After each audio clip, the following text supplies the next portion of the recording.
কথাই আছে নদী পাড়ে বাস চিন্তা 12 মাস। কেন বলছি? কারণ একটা ছবি দেখাবো আপনাদের। মুর্শিদাবাদের শামশেরগঞ্জ, সেখানকার বাসিন্দারা চিন্তায় ঘুম ওড়েছে। ছবিটা দেখুন একবার।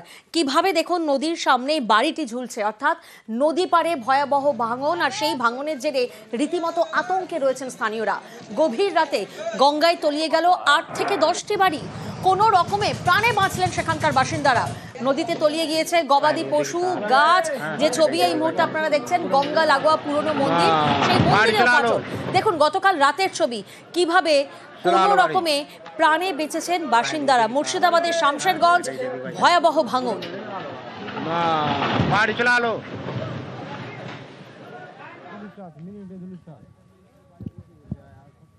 গভীর রাতে গঙ্গায় তলিয়ে গেল 8 থেকে 10টি বাড়ি, তবে কোনো রকমে বাসিন্দারা তারা প্রাণে বেঁচেছেন। প্রতিনিধি প্রণব আমাদের সঙ্গে রয়েছেন। প্রণব, প্রশাসনের তরফ থেকে ঠিক কি কি ব্যবস্থা নেওয়া হচ্ছে যাদের বাড়ি এভাবে তলিয়ে গেল?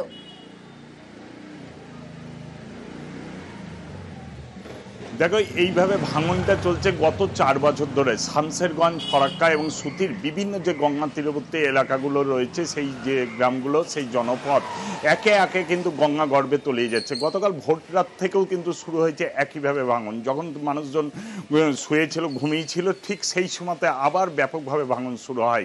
এবং এই চাচণ্ড গ্রামে গত বছরে একইভাবে কিন্তু প্রায় 100 বাড়ি তোমার তলিয়ে গিয়েছিল।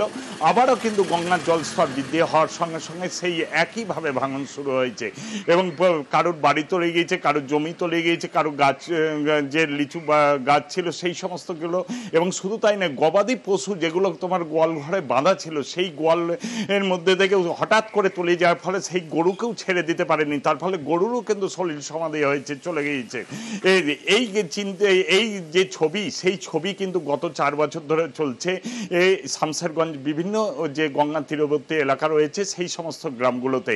এবং এই এলাকাবাসী বারে বারেই অভিযোগ করছে যে রাজ্য সরকার এবং কেন্দ্রীয় সরকার যৌথভাবে কিন্তু এর কাজ ঠিকভাবে না করতে পারলে, ভাঙন রোধের কাজ না হতে করলে এই কাজ কিন্তু ঠিক মতন হবে না। যদিও রাজ্য সরকারের পক্ষ থেকে কিছুটা কাজ শুরু হলেও সেই কাজ যখন জল বাড়ছে তখনই কিন্তু বস্তা ফেলা হচ্ছে বলে অভিযোগ। তার ফলে কাজ ঠিক মতন ভাবে হচ্ছে না। প্রায় 100 কোটি টাকা খরচ করেছে, কিন্তু সেই কাজ জলের মধ্যে দিয়েই ভেসে যাচ্ছে। তাই এলাকার মানুষের অভিযোগ যে কাজটা যাতে ঠিক মতন ভাবে হয়, ভাঙনটা যাতে রোধ করা যায় এবং তাদের তিল তিল করে সঞ্চয় করা যে তাদের বাড়িঘর তৈরি করেছিল, সেই বাড়িঘরগুলো বাঁচাতে অন্তত পক্ষে সচেষ্ট হোক এলাকার প্রশাসনিক আধিকারিকরা।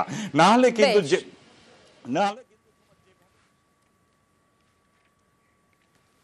রাত্রে আমরা ঘুমাচ্ছিলাম, আমার ভাই জেগেছিল। হঠাৎ রাত্রে উঠে বললো যে দাদা তাড়াতাড়ি উঠো, বাড়ির পাশে বাগানটা পড়ছি। উঠে গিয়ে বাইরে বেরিয়ে দেখলাম যে বাগানের সঙ্গে সঙ্গে বাড়ির দিকে ভাঙতে ভাঙতে চলে আসছে। আমরা তাড়াতাড়ি করে বেরোলাম। তো 2-3টে ঘরের জিনিসপত্র বের করতে পারিনি, সব পড়ে গেছে। একটা গরু পড়ে গেছে, একটা গরু চলে গেছে, আর একটা গরু চলে গেছে। সবাই বেরিয়ে আসতে পেরেছিলেন? হ্যাঁ, কোনো রকম বেরিয়ে আসতে পেরেছি। ঘরের জিনিসপত্র সব চলে গেছে। ওই বাড়ির পাশে ডাকছে যে দিদি তোমাদের লিচুর গাছ পড়ে আনো। ও দেখতে গিয়ে লিচুর গাছ দেখতে গিয়ে পড়ে ঘরে ঢুকছি আর ফেটেই বসে হলো, আর কিছু টানতে পারলাম না। চাল ডাল যত ছিল সব। শামশেরগঞ্জে যে ছবি আপনারা দেখলেন, তেমনই নদী পাড়ের বাসিন্দারা তারা চরম আতঙ্কে রয়েছেন। কারণ কয়েকদিন ধরে নাগাড়ে বৃষ্টি, নানা জায়গায় ফুঁসছে নদী, তো কোথাও আবার পাড় ছাপিয়ে জল ঢুকছে গ্রামে, কোথাও নদীর বাঁধে ধস। দেখুন দুর্ভোগের ছবি।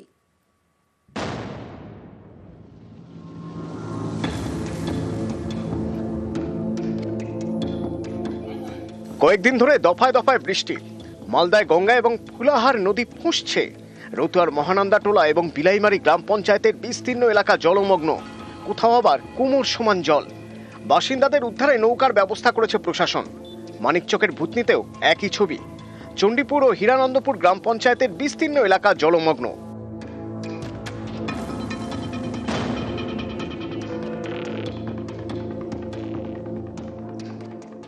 উত্তর 24 পরগনার হিঙ্গলগঞ্জে স্যান্ডেলবিল গ্রাম পঞ্চায়েত, এখানে ইতিমধ্যে নদী বাঁধে ধস নামে।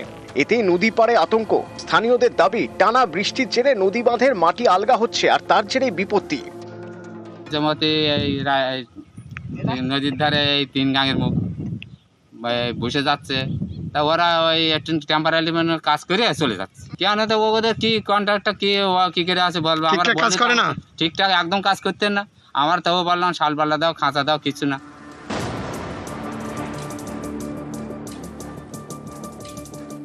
উত্তর 24 পরগনার স্বরূপনগর।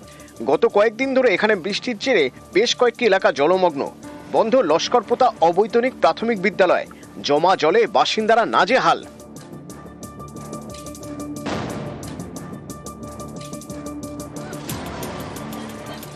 জলপাইগুড়িতে রাতভর বৃষ্টি, ডুয়ার্সে ফুঁসছে একাধিক নদী, পাড় ছাপিয়ে জল ঢুকছে গ্রামে। এর জেরে বারোঘড়িয়া গ্রাম পঞ্চায়েতের বিস্তীর্ণ এলাকা জলমগ্ন। বিশেষ করে দক্ষিণ ডাঙ্গাপাড়া, দক্ষিণ ঝুমুর, দামবাড়ি ও বোরাগাড়ি গ্রামে চরম দুর্ভোগ।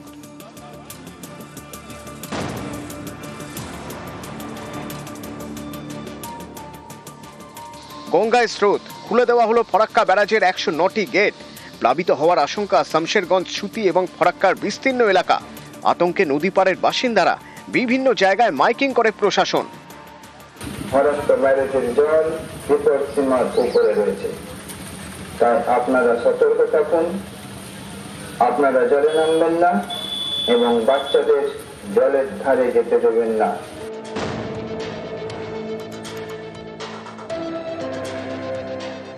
নাগারে বৃষ্টি, জল ছেড়েছে বীরভূমের বৈধরা জলাধার। এতে ব্রাহ্মণী নদীর জলস্তর বেড়েছে।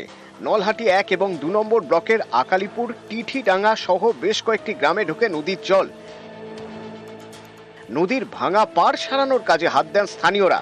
বলরামপুরেও জল যন্ত্রণা। নিউজ 18 বাংলা।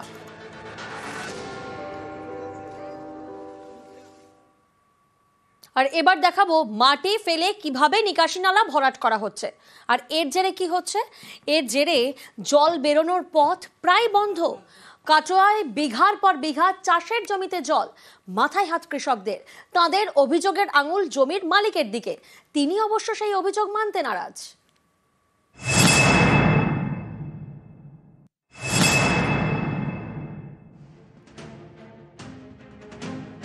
এখানে একটা সময় ছিল নিকাশি নালা। এই জায়গাটায় মাটি ফেলে ভরাট করা হয়েছে, ফলে চাষের জমিতে জমছে জল। পূর্ব বর্ধমানের কাটোয়া থানার দাঁইহাট পুরসভা। এখানকার চর পাতাইহাট এলাকায় বিঘের পর বিঘে চাষের জমি। গা ঘেঁষে গিয়েছে নিকাশি নালা। এই নালার পাশে প্রদীপ মণ্ডল এবং দিলীপ মণ্ডলের জমি। অভিযোগ, নিকাশি নালা জল যাতে তাদের জমিতে না ঢোকে তাই সেখানে মাটি ফেলে উঁচু করেছেন। এতে নিকাশি নালা প্রায় ভরাট হয়ে গিয়েছে। এর জেরে জল বেরোনোর পথ বন্ধ। নালার অন্য পাড়ে চাষের জমি, সেই জমিতে জমছে জল, নষ্ট হচ্ছে ফসল। কৃষকদের মাথায় হাত। তারা পুরপ্রধান এবং মহকুমা শাসকের কাছে নালিশ জানিয়েছেন। নালার উপরে প্রদীপ মণ্ডল, দিলীপ মণ্ডল বাদ দিয়েছে। বাদ দেওয়ার ফলে আমাদের বিস্তীর্ণ এলাকা ফসল নষ্ট হয়ে গেছে। মানে জল বেরোতে পারছে না, জলের জন্য জল বেরোতে পারছে না, জল বেরোতে পারছে না। জল নিকাশের উপর বাদ দিয়েছেন, সেই জন্য আমাদের ফসল নষ্ট হয়ে গেছে। যেমন বেগুন, পাট, ভেন্ডি, ঢেঁড়স, শসা, লঙ্কা, ধান 2বার বীজ দিয়েছি, বীজ নষ্ট হয়ে গেছে। যদি চাষ হতো তাহলে আমার জমিটাও তো চাষ হতো, আমি কেন গাছ লাগাবো? হ্যাঁ, এটা আমার 2010 সাল থেকে করা আছে। আমি জমি কেনার পর থেকে করা আছে এবং এটা আমার কোনো অসুবিধা নেই। আমার এটা আছে, থাকবে। বোথ সাইডে দিয়ে যদি কেউ নালা করে আসে তখন তো আমাকে ছাড়তেই হবে, আমি ছাড়বো। কিন্তু বোথ সাইড না করলে আমি ছাড়বো না। ওইখানকার কিছু জমি দিলীপ মণ্ডল এবং প্রদীপ মণ্ডল তারা কিনে সেই জায়গাটা উঁচু করে দিয়েছে। তার ফলেই ওদের জল বেরোনোর বাধা হচ্ছে। আমরা চেষ্টা করব কি করা যায়, দেখবার সমস্যার সমাধানের চেষ্টা করবো একদম নিশ্চিতভাবে। কেন সবাই ক্ষতিগ্রস্ত হোক, এটা তো আমরা চাই না। বিপদগ্রস্ত চাষিরা এই অবস্থা থেকে সুরাহা পেতে বারবার জমি মালিকের কাছে আবেদন করেও কোনো ফল না পেয়ে পুরপ্রধানের দ্বারস্থ হয়েছে এবং মহকুমা শাসককেও লিখিত আবেদন করেছে। পুরপ্রধান সমস্যা সমাধানে আশ্বাস দিয়েছেন। চাষিরা এখন অপেক্ষায় দিন গুনছে কবে তাদের এই সমস্যা থেকে সুরাহা মিলবে।